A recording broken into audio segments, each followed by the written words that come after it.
Sige, isusumbong mo ako kay mama. Hindi lagi sumbong, Anot. Hindi lagi sumbong. Dapat matuto ka din. Ikaw nga nasa 10. Lagi ka 10. At least ako nag-aaral. Ako, Anot, ikaw nag-aaral ka ba? Hanggat andun ka sa bahay, hanggat nanonood ka, tapos nag-TikTok ka.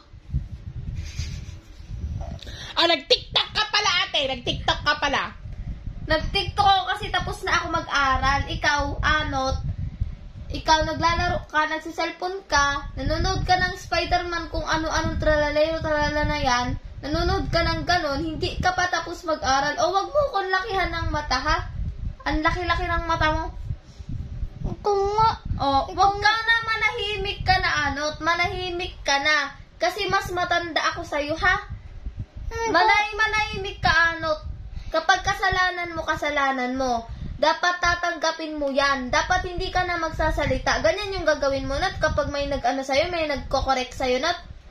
Hindi ka magpapakumbaba, Anot. Hindi ka dapat, Anot, magsalita. Kasi nga, mas matanda ako sa'yo. Alam ko kung ano dapat gagawin, ha? Kaya ikaw, magsasalita ka lang kapag tama ka. Bakit tama ka ba ngayon? Tama ka, oo hindi? Pasampan ko eh. Huwag mong i-change yung topic, Anot. Huwag mong baguhin yung pinag-uusapan natin. Ikaw nga, nagsiselfon, naglalaro, wala pang ligo, wala pang kain. Sige, Anot. Ikaw nga, nasa 10 sa tindahan, Nani. At least, ako, nag-aaral muna ako, Anot. Ikaw ba? Dapat marunong ka na ngayon magbasa. Marunong ka na magbilang up to 50, Anot. Dapat marunong ka niya na. Alam mo nung ako nun, marunong na ako magbabebi, bobo, ganon. Kaya ko na mag-ABCD. Kaya ko na, Not, 1+1. Ikaw ba? Dapat, Anot, maging mautak ka, Not.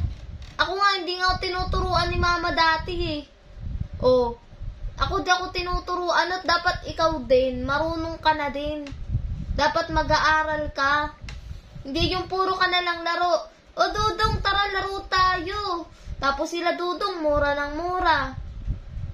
Hala, magagalit si Jesus niyan. Anong mangyayari niyan? Kapag may kasama mo sila, Not, kapag kasama mo mura ng mura, ikaw din, ganun ka na din, Not. Hindi man ngayon, sa susunod na mga panahon yan, nagmumura ka na din. Wag ka na magsalita, Anot. Sinungaling ka. Bakit ako